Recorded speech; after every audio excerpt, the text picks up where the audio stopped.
صاحب رحمۃ اللہ فرما کرتے تھے ابھی تو کام شروع نہیں ہوا ہے، کام تو اس دن شروع ہوگا جس دن اللہ کے بندے اللہ کے راستے میں نکلیں گے اور ان کے دل کی یہ تمنا ہوگی کہ ہماری جان بھی جو ہے اللہ کے راستے میں چلی جائے. کہتے ہیں کوشش پر کہ سون زوج کو شہید ابن خدا سے دینس اس دن کام شروع ہوگا. یہ چاہا جائے یہ جذبہ ہمارے اندر ہو.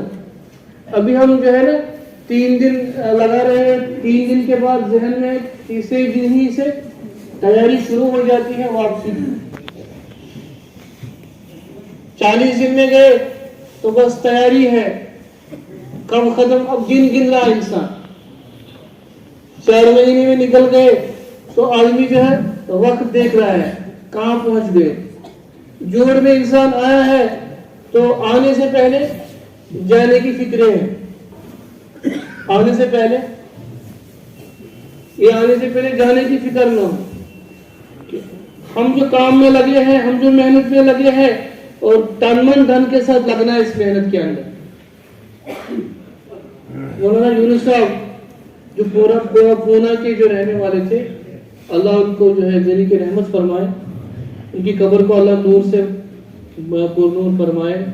وہ فرماتے تھے کہ سب سے پہلے ہماری فکریں مریں گی پھر ہمارا کام مرے گا. ہماری فکر نہیں مرنی چاہیے، ہماری فکر ہمیشہ تازہ رہے. داعی جو چلے گا وہ فکر سے چلے گا. اپنی فکر، اپنے گھر والوں کی فکر، اپنی بستی کی فکر، اس کو بے چین رکھے. ہم لوگ دعوت میں لگے ہیں، کبھی کبھار آدمی اپنے گھر میں بیٹھ کر سوچے کہ ہمارے جو پڑوسی دائیں بائیں رہنے والے ہیں یہ لوگ کب قبول ہو جائیں گے. کیا ہم کبھی ایسا سوچتے ہیں کہ ہماری بستی میں 20 سال سے 30 سال سے کام چل رہا ہے، وہی 5-6 آدمی لگے ہیں کام کے اندر، نئے لوگوں کا تو کوئی آنے کا کوئی حساب ہی نہیں ہے، کوئی نیا ہی نہ آ رہا ہے. نئے لوگ کیوں نہیں جڑ رہے ہیں بلکہ پرانے لوگ ہی جو ہے متحرک ہو رہے ہیں. مسئلہ یہ ہے کہ ہمارے اندر وہ فکر نہیں ہے. اس لیے ہمارے اندر زبردست فکر ہو، کڑن ہو، ایک ایک کے بارے میں ہم سوچیں. اپنی بستیوں میں جہاں ہم رہتے ہیں ایک ایک کو ہمیں ٹارگٹ بنا کر اس کے لیے دعا بھی کرنا، اس کے پیچھے بھی لگنا، اس کو جو ہے ایک طریقے سے دوسرے طریقے سے اس کو دعوت دینا. اور یہ اندر جب فکر پیدا ہوگی کہ اللہ سے مجھے اس بندے کو قبول کروانا ہے تو اللہ پاک اس کو ضرور قبول کر لیں گے. کہ داعی کو جو فرمایا مدعو کو جو ہدایت ملتی ہے نا، جس کو ہم دعوت دیتے ہیں، کہ کبھی اس کی طرف سے کوئی اذیت پہنچے، کوئی تکلیف پہنچے تو اس پر صبر کرنا. جب اس پر صبر کریں گے ہمیں اپنے کلیجے کو بہت چوڑا، اپنے سینے کو بہت چوڑا کرنا ہے. دعوت اور تبلیغ کا کام جو ہے یہ تو ہمت کے کاموں میں سے کہ ہم جو ہے کبھی ہم ناامید ہو جاتے ہیں. کوئی بستی والا اگر ہمارے ساتھ کبھی جو ہے ہم کو ٹوک دیتا ہے گشت میں یا ملاقات میں، پھر کیا کر دیتے ہیں جب ہم دوسری بار گشت میں نکلتے ہیں تو کوئی جماعت متکلم ہوتا ہے، اس کے پاس جائے نہیں اس کو چھوڑ دو آگے چلو، اس کو چھوڑ دو.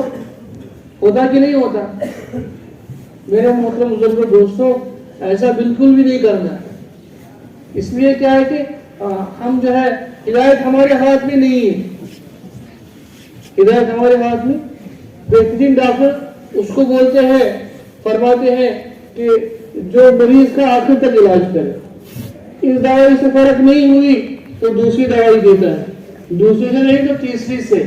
بہرحال آخر تک وہ کوشش کرتا ہے کہ مریض کو کسی طرح شفا مل جائے. اسی طرح داعی کو بھی جو ہے اس کو نا امید نہیں ہونا.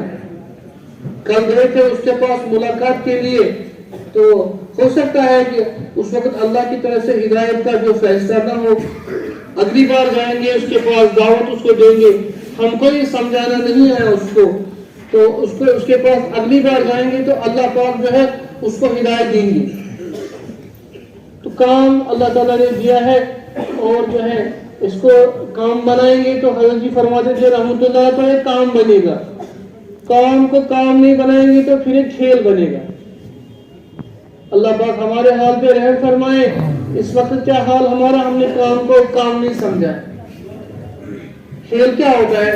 بچے کھیل رہے ہوتے ہیں بلے کے ساتھ، بیٹ کے ساتھ، بال کے ساتھ، تو جی میں آیا کھیل لیا، جی میں نہیں رہا کھیلنے کا، جذبہ ختم ہو گیا تو چھوڑ دیا اس کو۔ میرے محترم بزرگوں دوستو، یہ کام ہے کوئی کھیل نہیں ہے، یہ عظیم کام ہے۔ فرماتے ہیں کہ ابھی ہم محنت تھوڑی تھوڑی کر رہے ہیں اور اوپر سے بھی ہدایت ابھی تھوڑی تھوڑی آ رہی ہے۔ جتنا ہمارے قربانی کی صدر جتنی بڑھے گی، جتنا ہماری محنت کی مقدار بڑھے گی، اتنا اللہ کی طرف سے پھر اسی مقدار سے پھر جو ہے ہدایت بھی آئے گی۔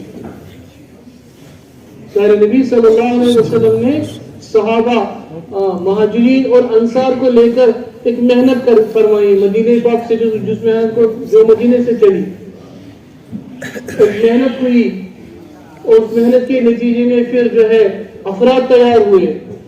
وہ افراد پھر پوری دنیا میں جو ہے پھرے، ان کے ذریعے سے پھر اسلام کا تعارف ہوا، لوگوں کو ہدایت ملی ہے، لوگوں کو اللہ کا تعلق ملا ہے، لوگوں کو جو ہے اللہ کے دین کے ساتھ رغبت پیدا ہوئی۔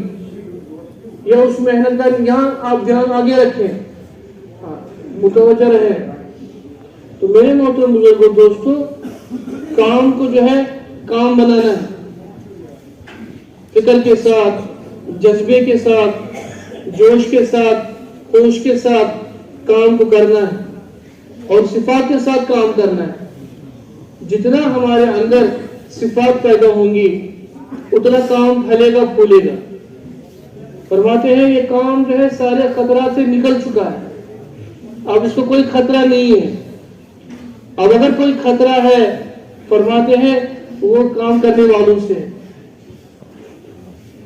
اس لیے ہماری وجہ سے کام خراب نہ ہو، ہماری وجہ سے کام بدنام نہ ہو، اس لیے کام کو بچانا ہے۔ فرماتے ہیں کہ جس طرح آدمی اپنی کنواری بہن یا بیٹی کی حفاظت کرتا ہے، اس طرح سے ہمیں اس کام کی کیا کرنا، اس کی حفاظت کرنا ہے۔ فرماتے ہیں یہ تو کرنے اول کا ہیرا ہے، بہترین زمانہ پیارے نبی صلی اللہ علیہ وسلم کا زمانہ، صحابہ، تابعین، تبع تابعین کا زمانہ۔ فرماتے ہیں تو اس زمانے کا ہیرا بیچ میں کھو گیا تھا، اور فرماتے ہیں کہ فکروں کی وجہ سے اللہ پاک نے اس ہیرے کو پھر سے امت کو دیا ہے۔ تو اس کی قدر، جتنا اس کی قدر کریں گے اللہ اتنا نواز سے چلے جائیں گے۔ اس کام کا تعلق براہ راست ہمارے ایمان کے ساتھ ہے، براہ راست ہماری دینداری کے ساتھ، ہماری آخرت کے ساتھ۔ میرے محترم بزرگوں دوستو، دین کی محنت جو ہے عظیم، اسے قربانی کے جذبے کے ساتھ اس کام کو کرنا ہے۔ قربانی کا جذبہ ہمارے اندر ہو، فکریں ہمارے اندر ہو، قرآن ہمارے اندر ہو، اور دعاؤں کے اہتمام کے ساتھ کام کو کرنا ہے۔ فرماتے ہیں اس محنت کے اندر دعاؤں کا بہت بڑا حصہ ہے۔ آج تو محنت کسی درجے میں ہم کرتے ہیں، دن کے اندر جو محنت ہو رہی ہے، لیکن رات کا رونا بہت کم ہے۔ اس لیے جو ہے جن کو ہم نے دعوت دی ہے، جن میں انفرادی طور پر یا اجتماعی طور پر ان کے حق میں دعائیں کرنا ہے۔ یہ کام تو دعا سے بنتا ہے۔ ایسے افراد تیار ہوں گے، ایسے افراد قبول ہوں گے جو ہمارے وہم و گمان میں بھی نہیں ہوں گے۔ یہ خوب دعائیں، خوب دعاؤں کا اہتمام کرنا ہے، ہونا ہے اللہ کے سامنے۔ سیدنا حضرت علی رضی اللہ تعالیٰ عنہ کے بارے میں آتا ہے، حضرت زرار رضی اللہ تعالیٰ عنہ فرماتے ہیں مجھے ایک رات کے بارے میں ابھی تک وہ رات جو ہے میرے ذہن میں ہے کہ وہ اپنی حضرت علی رضی اللہ تعالیٰ عنہ اپنی محراب کے اندر جو ہے اپنی گاڑی کو پکڑ کر اللہ کے سامنے رو رہے ہیں، گڑ گڑا رہے ہیں، اور فرمایا اس طرح رو رہے ہیں جیسے کہ ان کو کسی سانپ نے یا کسی بچھو نے کاٹا ہے۔ تو میرے محترم بزرگوں دوستوں، فرماتے ہیں وہ کوئی بچھو نہیں تھا، کوئی سانپ نہیں تھا جس نے ان کو کاٹا تھا، بلکہ وہ فکر تھی، وہ اللہ کا ڈر تھا، وہ اللہ کی خشیت تھی، وہ اللہ کا خوف تھا۔ اس لیے ہمیں بھی جو ہے اللہ کے سامنے خوب رونا ہے، خوب مانگنا ہے، تڑپنا ہے، اپنے لیے، اپنے گھر والوں کے لیے، بستی والوں کے لیے، پوری امت کے لیے، اور مستورات کے لیے بھی، مردوں کے لیے بھی، ہر ایک کے لیے اللہ سے مانگنا ہے۔ اللہ پاک جو ہے ہمیں اپنے دین کی عالی محنت کے لیے قبول فرمائے اور ان متفرق باتوں پر ہم سب کو عمل کرنے کی توفیق نصیب فرمائے۔